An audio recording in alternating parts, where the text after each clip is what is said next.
Thank you for watching News 12 on your side. Marcus Kitchen. Live from Augusta. We're watching News 1226 this morning. Roads are now safe for travel, and students are heading back to the classroom after snow and sleet has cleared up from Friday's winter weather. If you still need a warm place to stay during these freezing temps, we're on your side with what you need to know just ahead. But first, good morning. Thank you for joining us. I'm Nick Proto. And I'm Ashley Campbell. It is 6 o'clock on your Monday, the start to a brand new week, and it is cold, and there's a lot of action in store for us. If you take a look at that radar behind you, Tim. There's a little bit of some light rain, nothing that's really heavy. But 10 days into 2025, we had ice and snow. That's right. State and local leaders work to help the river region get prepared as our first alert meteorologists track that forecast. Here, Taylor Martin is standing by off I-20 at the Georgia Welcome Center to see what road conditions are like now. Good morning, Taylor. Good morning, Ashley and Nick. And yes, road conditions seem to be much more dry and safer than what we saw on Friday going into Saturday morning. And the CSRA's snow and sleet event, the first one in multiple years. Now, we talked to the Georgia Department of Transportation heading into the weather event on Friday, and they say that they started preparing at least a day in advance, pouring extra layers of brine on the interstate and near the Bobby Jones Expressway and I-20 area, those heavily traveled roads in that area, just to make sure that anyone who would be heading out will be safe on the roads in that weather condition. Now, they say that roads should be clear all through central and east Georgia, especially in our area where they say they worked Friday night into Saturday morning to make sure that that sleet and ice was off of the road for weekend travels. Now, we know that the weather is still cold outside, still in the 30s and can be uncomfortable for some people. So if you are one of those people who need shelter, or you know someone who is looking for a shelter in a warming center to keep away from the cold, we do have information on our website, wrdw.com, for shelters that are open and information on how to stay warm. All right, the roads may be clear, but of course the weather is still sticking around. So thanks for that, Taylor. And as you just heard, the city is still offering free rides to overnight centers at the Augusta Rescue Mission, Garden City Rescue Mission, and the Salvation Army Center of Hope. You do have to be at the Broad Street Transfer Facility or May Park Community Center to get picked up and taken to those centers. Daytime centers are open at Diamond Lakes Park, Warren Road Center, Henry Brigham Center, and more. However, free rides are not provided to those. You can just scan the code on your screen and select the Warming Shelters article for a full list of warming centers. The Atlanta airport is running normal again after that snow and ice. We're taking you live now to the airport as planes get ready to take to the skies after hundreds of canceled flights. All the runways are operational and all roads at the airport are clear. At the height of this weekend's delays, airport officials say some people waited hours just to get through security. Those delays were blamed on full ground stops during the snow on Friday. Airport officials say there could still be slight delays this morning for de-icing. So far, the FlightAware Misery map shows 0 cancellations and delays. MARTA plans to resume full weekday service today. Drivers say they've been watching road conditions to make sure their buses can safely navigate those streets. Bus service has already started back on all but 2 routes. They say rail service is also operating as scheduled, along with mobility services and the streetcar. 6:05 now this morning, we're working to learn the name of a woman in Aiken County who officials say died after being hit by a car last night. South Carolina Highway Patrol and the Aiken County Coroner's Office say she was walking on US 1 near Bogeyville Road when a Chevy Camaro hit her. Officials say the woman was sent to a local hospital where she died about an hour later. We'll let you know when we learn the victim's name. To Waynesboro now, where police are searching for this man wanted for questioning in a deadly shooting. Officials are looking for Julian Bright right there on your screen. Waynesboro police say that Raynard Ellison died after the shooting at Magnolia Acres early Sunday morning. Officials say that Bright was last seen in that same area on Sunday. He is considered to be armed and dangerous. If you knew where he is, call the Waynesboro Police Department at the number on your screen. That is 706-526-5013. Authorities in Richmond County say a man was shot and killed in an armed robbery before the weekend. One suspect has been identified and now faces charges. The sheriff's office says that the robbery and shooting happened Friday night at the smoke shop on Lumpkin Road. Investigators say when deputies got there, they found an injured employee. The coroner says that was 29-year-old Abdallah Rubeha, who was rushed to a nearby hospital. He died the next morning. Deputies later identified 3 possible suspects as well as a car involved.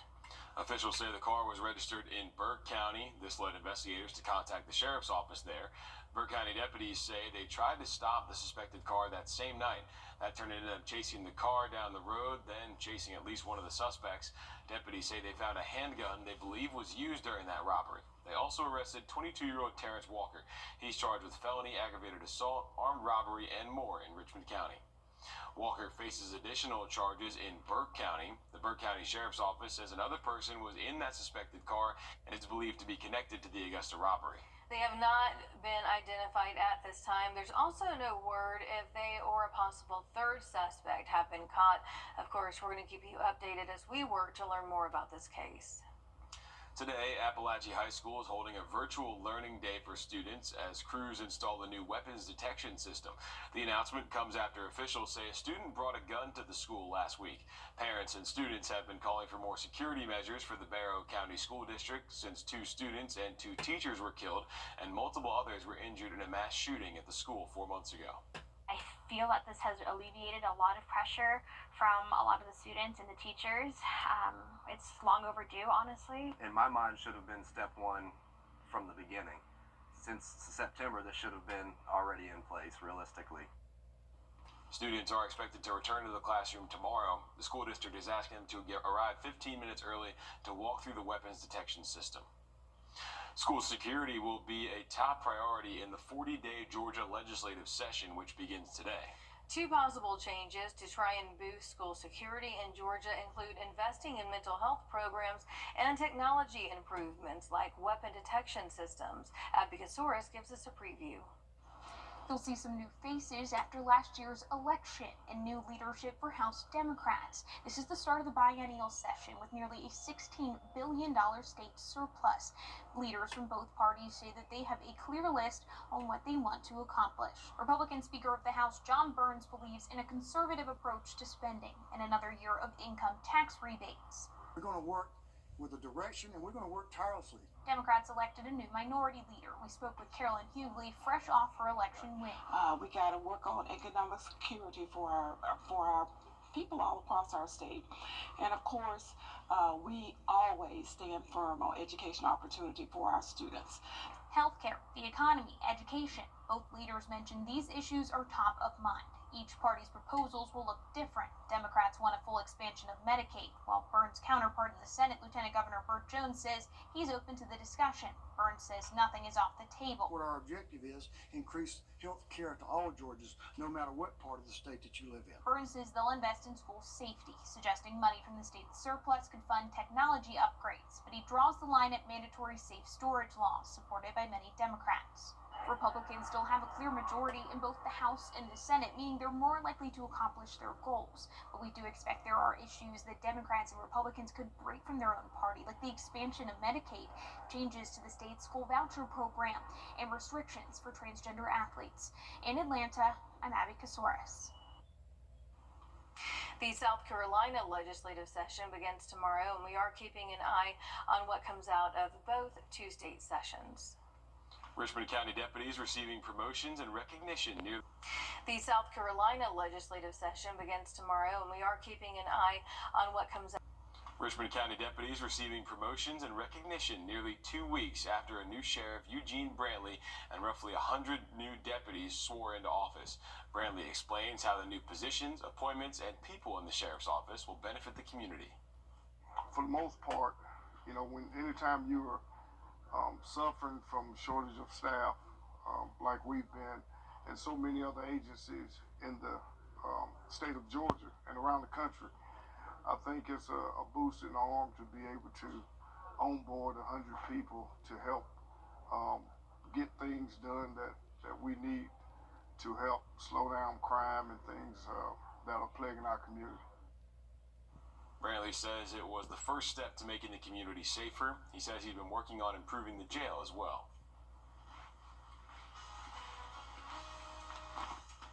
Pretty good shot here of the overpass at I-20 Riverwatch Parkway. We are tracking some light rain showers passing on by. We'll look at the radar network and start to the week when we come back.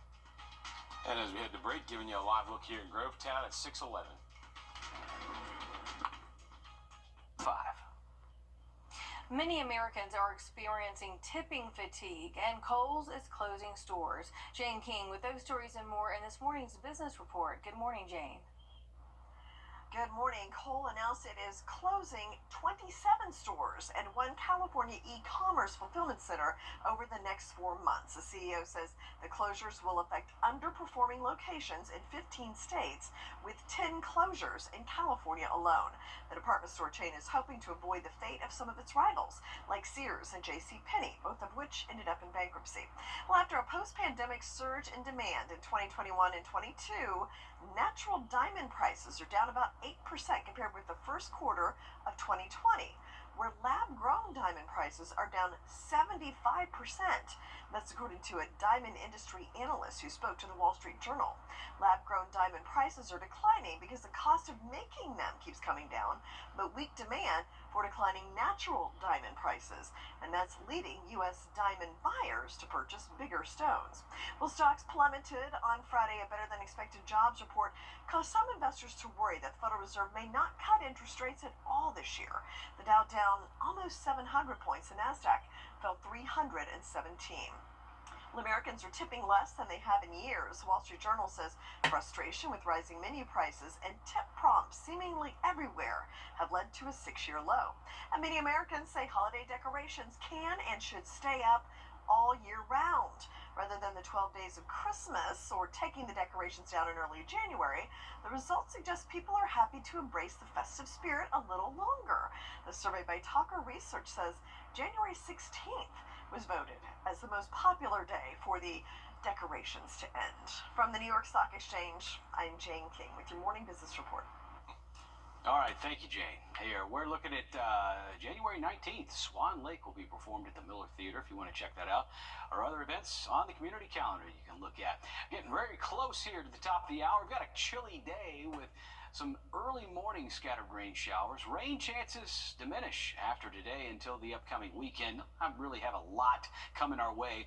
Eventually by Friday, we should get back to seasonal temperatures, but it's going to be a cold outlook for most of the week with 40 and 50 degree temperatures and lows in the 20s. We'll be right back, 6:27.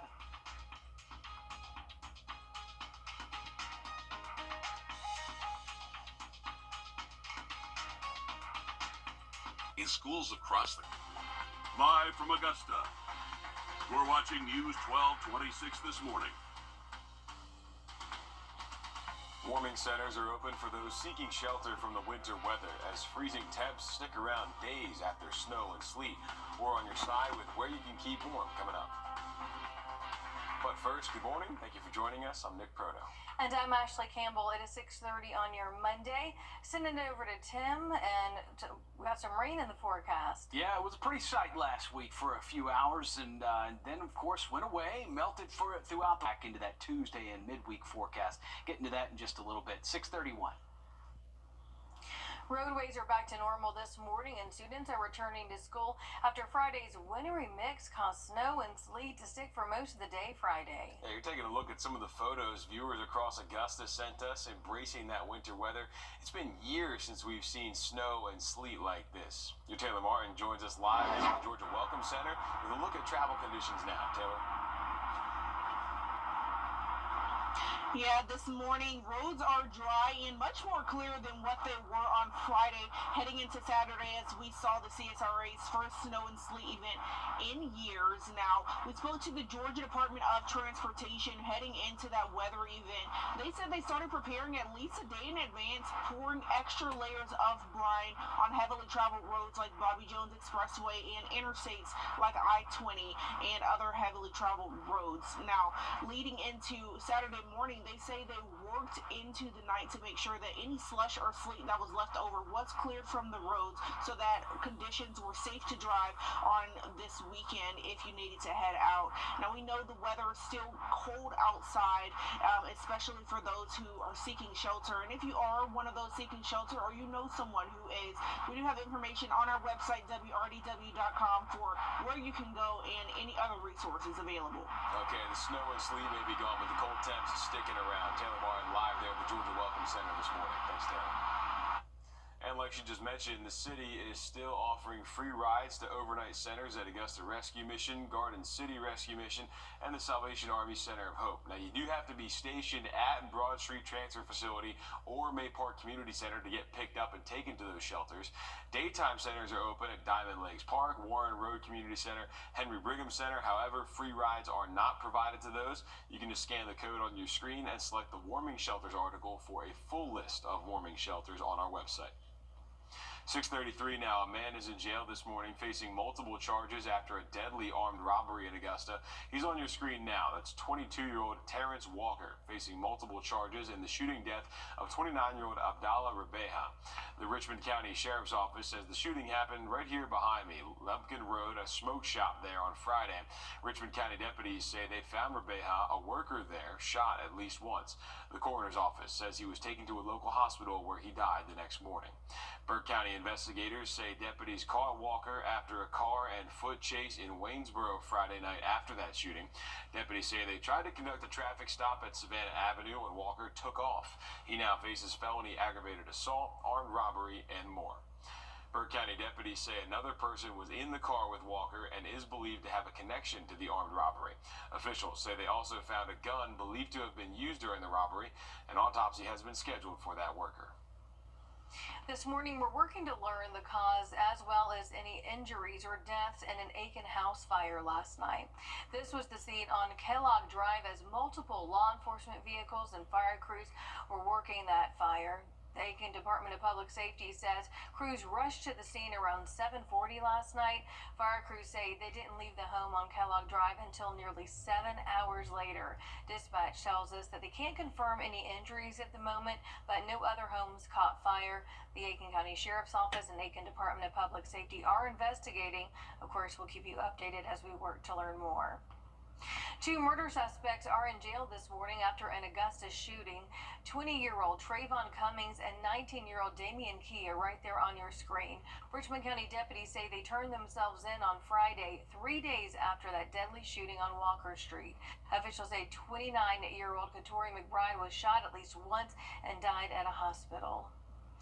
An Orangeburg County man facing several charges in connection to a 2023 deadly stabbing. Official charging 32-year-old Antonio Nelson with murder, grand larceny, and a weapons charge for a stabbing on Schwartz Drive. Officials say the victim, 72-year-old Daniel Devine, was stabbed to death inside the home. Deputies also accused Nelson of stealing Devine's car after being stabbed. Nelson was arrested Friday. An Aiken woman is dead, 3 others alive after a boat sank during a fishing tournament in Anderson County, South Carolina. Officials say 4 fishermen were at Sadler's Creek State Park for the tournament Saturday morning when the boat went underwater. Officials say 3 of the 4 people were okay at the scene, but first responders had to perform CPR on that 4th woman. The Anderson County coroner says the woman died at a local hospital, ruling her death an accidental drowning. A Screven County man faces multiple animal cruelty charges after several animals were found dead and starving on Jenkill Road. 73-year-old Jonathan Roberts is right there on your screen. A search warrant led deputies to find 2 dead cows and poor goats and cows after complaints from neighbors. Officials say Roberts failed to feed and provide water to those animals. The remaining livestock were taken to another area where they can be properly taken care of. Roberts faces aggravated cruelty to animals, animal neglect, and abandonment of a dead animal. A homestead exemption bill is up for votes across Georgia, and several of our counties are announcing they're opting out. The bill is meant to ease the burden on people with fixed incomes or salaries that can't keep up with growing market values. Opting out could save taxpayers money by making property taxes scale and adjust to inflation instead of actual market value. Now, these are the school boards opting out along with upcoming public hearings. The Warren County Board of Education is opting out. They have a hearing set for this Thursday at 9 a.m. inside the Board of Education room.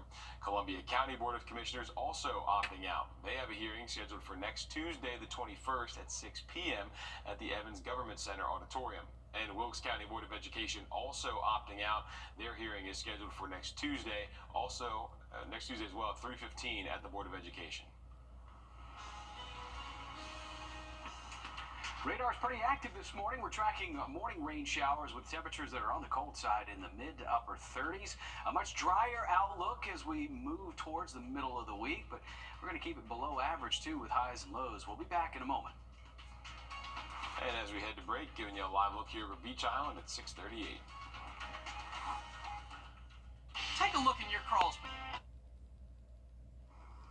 Welcome back. Time for your dog walk forecast. Meet Whiskey having his first snow day. This is the picture that I was telling you guys about earlier. Oh, with the Crocs. Yes. I think, look, yeah, as it zooms in. Yeah, aren't they Crocs? Yep. Yeah. Yep. Usually hit or miss on these, whether the dogs like having the shoes on. Mm-hmm. By that first picture, it looked like maybe not, but this one seems to be a little bit more appealing. Was not aware that they made those. Me either. I guess it's because I don't search them out. Well, maybe Lucy would like a pair. Are they called a pair? There's 4. So maybe a quartet. Okay, here we go. Him? I'm still not. I just know it's not going to work out well. Put the little vest on her sometimes, and it's just like it just shuts her down, you know, when you walk or something like that. So it is, yeah. I don't think the boots are working for Lucy. We're heading in this morning with 40%. 6:45. The family of a teen worker killed at a fun park in Greenville, South Carolina, remembering his life after laying him to rest yesterday. Savion Soul's family, friends, and neighbors sharing memories and testimony of just how much he was loved and how much effort he put into pouring care and compassion back into his community. My brother was very loved. He was very loved. He had a lot of love. His love came from different people, and it's amazing to see that he was able to show y'all love too. Soul died after a crash involving a forklift and go-kart while on the clock at Frankie's Fun Park. He is survived by his parent, 2 sisters, a brother, and stepbrother. The life of a first responder can be Austin Jackson, and for me, keeping it local really matters. Like when you're hungry. It's tough to beat a great meal at your favorite local spot. Well, if you've been injured, keeping it local matters even more. You need a law firm with experience in our area's courtrooms and a track record you can trust. The CSRA has always been my home. People know my law firm for work in the community as well as for our life-changing results.